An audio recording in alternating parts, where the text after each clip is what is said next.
Devoir qui nous a répondu. Tard, donc, presque ce matin qu'on a eu la lettre. Et nous venons de l'analyser. Nous voulons, pour une meilleure audition, demander rapidement au rapporteur de nous lire la lettre du gouverneur, la réponse du gouverneur. On vous fera bien ici des photocopies. Et après, vous allez suivre notre réaction. Et demain aussi, nous allons vous inviter à temps pour avoir notre déclaration. Nous aurons aussi une réunion d'ensemble, une réunion de l'opposition au niveau de ces passes avec tout le monde. Et vous allez encore avoir la deuxième déclaration là-bas. Donc, la veille du 16 février, ça s'annonce très très difficile. 14 février, mais nous sommes là en train de combattre pour notre peuple. Au moment où les autres s'occupent bien sûr à faire autre chose. Ils sont en rouge bien sûr. Je vois il y a des journalistes qui sont rouges. Kinshasa, le 13 février 2013. La lettre du gouverneur remis à l'opposition. C'est le gouverneur de la ville qui écrit à M. Jean-Pierre Lisanga Bonganga, modérateur de la plateforme Force acquise au changement opposition,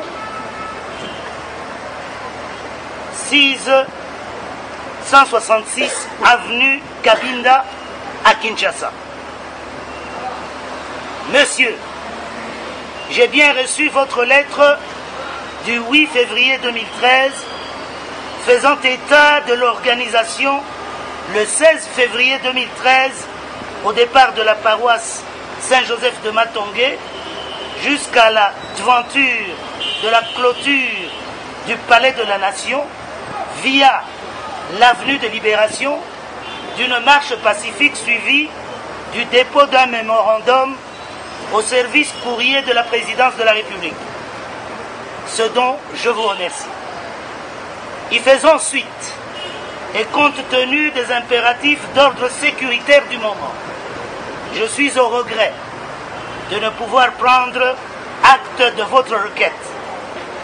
Toutefois, je vous recommande de constituer une petite délégation de 5 personnes pour déposer le dit mémo acquis de droit. Le commissaire provincial de la police nationale congolaise, ainsi que les bourgmestres des communes concernées qui me lisent en copie, sont priés de veiller chacun en ce qui le concerne à la stricte application de la présente décision. Veuillez agréer, monsieur, l'expression de mes sentiments patriotiques. André Kimbuta.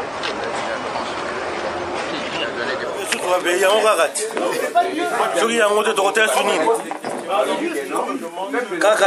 Nous les combattants.com www.nouslescombattants.com.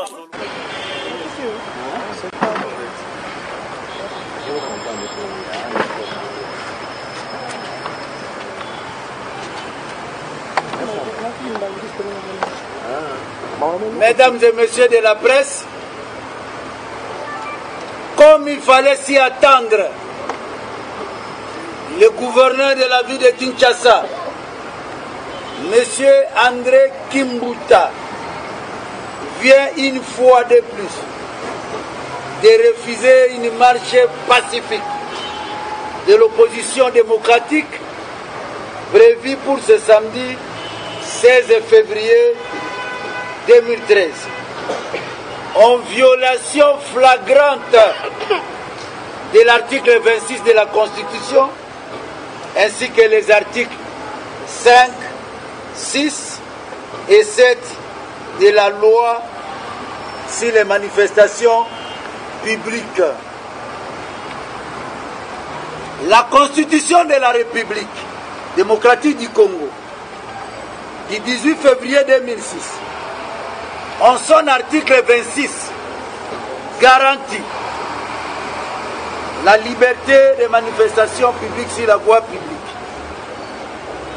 En 6, au terme du décret-loi numéro 196 du 29 janvier 1999 sur les manifestations publiques, en son article 6, la loi vous fait obligation de prendre acte de la déclaration dans un délai maximum de 3 jours à partir du dépôt, et que le dépassement du délai emporte d'office la prise d'acte.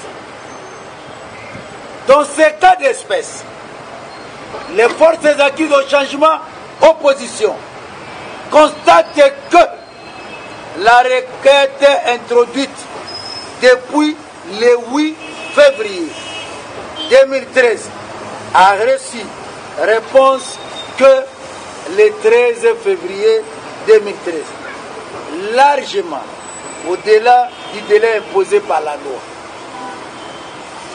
Votre refus, c'est-à-dire le gouverneur, de prendre acte constitue une violation intentionnelle et flagrante de la Constitution en son article 26 et la loi précitée. Les forces acquises au changement, FAC opposition, confirment leur devoir patriotique, sinon citoyen, de marcher le 16 février 2013, conformément à la Constitution en son article 64, alinéa 1er.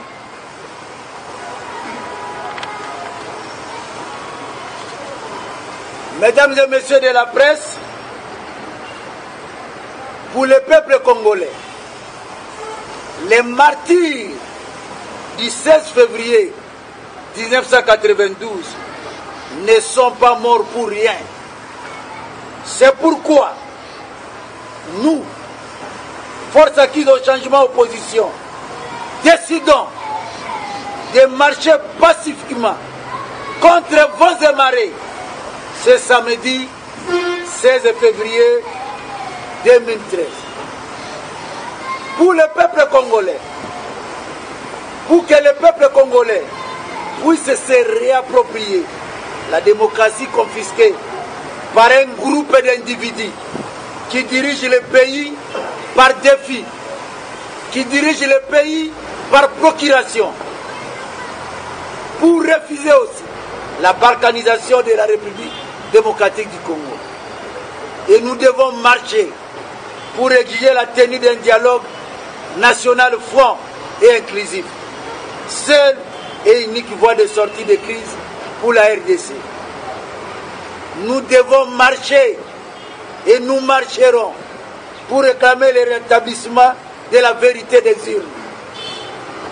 Nous marcherons en définitive pour se conformer aux dispositions des articles 28 et 64 de la Constitution qui stipulent 1.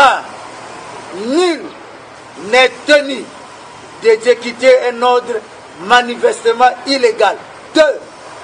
Tout Congolais a le devoir de faire échec à tout individu ou groupe d'individus qui exerce le pouvoir en violation de la Constitution.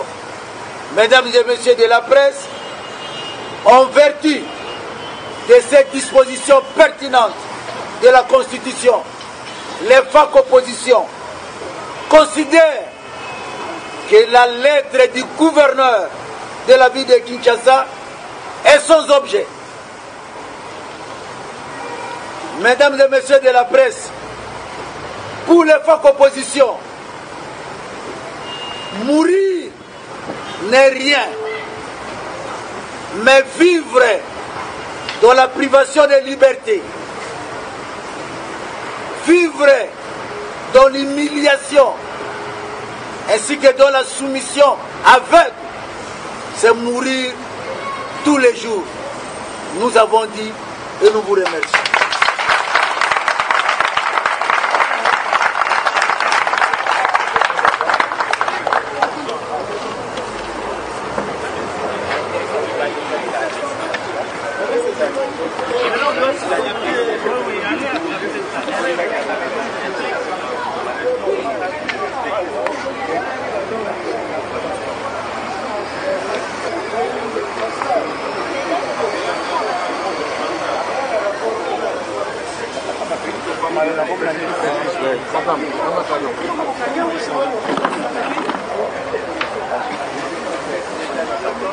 www.nousleskombata.com. Nousleskombata.com, site car mon monde métal. Toujours nousleskombata.com. Nousleskombata.com. Mwana maele ayokaka. Mwana maele ayokaka. Bonjour honorable Emery Gondé. La marche, faites-nous dans l'état de la marche du 16 février parce que le gouverneur a refusé et vous tenez bon de tenir cette marche. Vous n'avez pas peur des incidents qui peuvent vous arriver le 16? Vous savez, l'article 64 de la Constitution, dans son alinéa premier, donne le pouvoir, le devoir à tout Congolais de résister à tout individu ou groupe d'individus qui prend le pouvoir par la force ou qui l'exerce en violation de la Constitution. L'article 26 vous dit que lorsque vous voulez organiser une marche pacifique, vous informez. L'article ne vous dit pas que vous devez attendre une quelconque autorisation de l'autorité, non. Et donc nous sommes des légalistes, nous nous conformons à la Constitution de la République, nous nous conformons aux textes qui régissent la République et non à la volonté d'un individu qui veut en abuser de son pouvoir. Et donc nous disons que nous avions informé à temps le gouverneur de la ville-province et il nous a répondu au-delà même du délai. La loi dit, lorsque le délai de 3 jours est passé, eh bien, l'information est supposée être reçue par l'autorité publique. Et donc, nous n'avons pas d'autorisation à attendre de l'autorité. D'autant plus que nous allons marcher pour une cause juste et noble. Nous refusons la balkanisation de notre pays. Nous voulons nous approprier la démocratie confisquée. Et nous disons que si pour des causes nobles, eh bien, personne, et alors personne ne peut nous interdire, nous refuser de marcher pacifiquement, sauf si on est en connivence avec les ennemis de la République. Oui, honorable, vous parlez de la marche, c'est-à-dire l'objectif de la marche, c'est de déposer un mémo. Dans ce mémo, et avec les informations que nous avons, vous demandez le dialogue. Vous ne voyez pas, à partir de ce dialogue, vous risquez de donner à M. Kabila le pouvoir de s'éterniser son fonction de président de la République? Pas du tout, pas du tout. Mais regardons beaucoup plus proche de nous ici, en République centrafricaine. Ils avaient des problèmes. Ils sont partis pour un dialogue de 2 à 3 jours et ils ont trouvé des solutions à leurs problèmes. Aujourd'hui, Mais le pays vit dans une crise politique profonde. Au lendemain du 28 novembre... Cette crise, c'est la crise de légitimité. Effectivement, effectivement. Mais comment pouvez-vous faire pour que Kabila ne postule pas en 2016? Parce que c'est ce que tous les Congolais partout ils sont attendent. Vous savez, ça c'est la Constitution. Et on vous dit que c'est une disposition constitutionnelle verrouillée.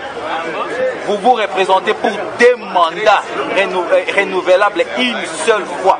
Et l'actuel président est dans cette condition-là. C'est-à-dire, il a eu un premier mandat, il vient d'avoir un deuxième mandat et il ne peut plus toucher à cette disposition. Et donc, les dialogues, c'est pourquoi? Les dialogues, c'est puisque notre pays est agressé à l'est de la République démocratique du Congo. Nos mamans sont violées, nos enfants violés, nos parents sont confinés dans des cas de déplacement. Nous avons une menace permanente de la balkanisation de notre pays. La crise de légitimité, vous l'aviez dit, née d'une parodie d'élection qui s'est tenue le 28 novembre 2011. Et donc, vous comprendrez que devant cette panoplie de problèmes que vit notre pays, nous ne pouvons les résoudre qu'autour d'une table. C'est pour cette raison, laissez-moi vous répondre, c'est pour cette raison que nous aimerions nous retrouver autour d'une table. Nous faisons de l'opposition démocratique et républicaine. Autour d'une table. Et une démocratie, c'est nourri de débats.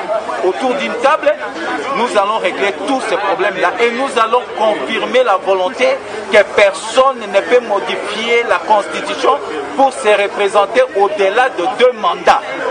Ok, honorable, mais beaucoup pensent, même la majorité pense que l'opposition veut que le gâteau soit partagé quand même. Mais ils sont au pouvoir, seuls, ils sont en train de diriger seuls la République. Où se trouve la République aujourd'hui? La République est plongée dans une crise sans précédent. Et donc, nous n'avons pas besoin d'un partage du gâteau. Nous avons besoin de réaffirmer la souveraineté de l'État congolais, de refuser la balkanisation, de rétablir la vérité des urnes, de faire en sorte que tout le mot dont notre pays souffre aujourd'hui ne se reproduise plus dans l'avenir. Et donc, c'est eux, et si eux, ils croient qu'ils ont acheté le Congo, ils se trompent. Le Congo, c'est notre dénominateur commun, que personne, et alors personne ne peut s'approprier. Aujourd'hui, nous avons, je vous donne un exemple, une assemblée nationale qui vient d'être élue en 2011, avec un vieux Sénat élu en 2006. Vous avez les assemblées provinciales élues à 2006. Vous avez des gouverneurs de province, tous de la majorité, élus en 2006. Vous avez la petite territoriale, des administrateurs du territoire, les chefs de secteur, les bourgmestres des communes, tous d'une seule famille politique. Mon cher ami, le pays n'appartient pas qu'à cette famille politique. Le pays appartient à tous les Congolais. Et donc voilà toute une panoplie de problèmes qui plongent le pays dans une crise sans précédent que nous devons nous retrouver pour qu'on puisse dégager un consensus et en tout cas éviter les chaos pour notre pays. Mais vous ne voyez pas, honorable, que si aujourd'hui, comme vous le demandez, que M. Kabila demandait que non, comme vous voulez, qu'il y ait dialogue, alors faisons un mouvement d'union nationale, mais prochainement je dois postuler. Quelle sera votre réponse en fait, honorable? Parce que s'il s'imposait même. Il n'appartient pas à un seul individu de dire ce qui va se passer. Nous voulons le dialogue, pourquoi? C'est pour dégager un consensus. Et c'est sur base de ce consensus que le pays sera en paix. Le pays sera dirigé de manière consensuelle. Et donc, il n'appartient pas à Emery Okoundji de dire que c'est ce qui va se passer. Non, ça sera le fruit d'un consensus national. Ok, honorable, nous arrivons presque à la fin de notre entretien, mais quand même, beaucoup savent que non, vous étiez l'initiateur de la loi sur la CENI, la réforme de la CENI. Aujourd'hui, comme dans une minute, la loi qui a été envoyée à la présidence de la République, comment jugez-vous cette loi? Parce qu'il y a les voix qui s'élèvent partout concernant cette loi. Vous savez, nous avons initié la loi. Ce n'est pas au plaisir d'initier une proposition de loi. si nous avions initié cette proposition de loi, c'est au regard d'une expérience négative vécue. Et nous avions souhaité améliorer l'avenir pour que, à chaque tenue des élections dans notre pays, qui est la paix, qui est la concorde nationale, que la vérité des urnes triomphe. C'est ce qui nous a motivés de faire cette proposition de loi. Malheureusement, nous avons été contournés et que c'est un projet établi à la hâte par le gouvernement qui a pris les dessus. Mais maintenant, au regard d'une expérience négative passée, avons-nous évolué ou avons-nous reculé? Moi, je vous dirais que nous avons reculé. Pourquoi je l'ai dit? Puisque, nous avions une CENI hautement politisée. Et nous avions vu là où cette CENI nous a amenés, à une parodie d'élection. C'est pour cette raison, étant une institution citoyenne, nous avions voulu à ce que l'institution, on restitue à l'institution toute sa dimension citoyenne, une institution d'appui à la démocratie, avec des acteurs issus majoritairement de la société civile. Je peux vous donner un exemple. Nous venions de vivre la CAN. Aviez-vous vu les équipes choisir l'arbitre du match? Non. Et alors, nous, dans notre proposition, nous avions bien voulu que la CENI soit une institution indépendante, réellement neutre, pour qu'il soit réellement l'arbitre dans un match de football. Mais malheureusement, nous n'avions pas été compris. Et voilà, il y a eu deux problèmes. Il aura fallu que les deux camps politiques, majorité-opposition, négocient, mais même après, trouvent un compromis, mais même après ces compromis politiques, vous constaterez malheureusement que la CENI reste une institution hautement politisée, dominée par la majorité au pouvoir, et donc la conséquence c'est quoi? Nous n'aurons pas dans notre pays des élections réellement démocratiques parce que ceux qui sont majoritaires dans cette institution vont toujours guider les choses en leur faveur, ce qui est dommage pour la République. Ok, honorable, aujourd'hui c'est la fin de notre entretien. Je crois prochainement, après cette émission, nous aurons l'entretien en intégralité de 30 minutes pour parler des problèmes profonds de notre pays. Et c'est dans peu de jours. Vraiment, je remercie tous les congolais de la diaspora pour votre soutien à cette émission. Nous les combattants.com, vrai site des combattants, nulle part ailleurs. Et nous sommes là, nous sommes à votre service. Je remercie Anderson là où vous êtes à Paris. Roseline, le peuple d'abord. Daniel Alita continua. Patrick Tevez, Pacheli Cause Nationale. Papa Jean-Baptiste Kabouya pour votre soutien. Nous sommes là et on est ensemble.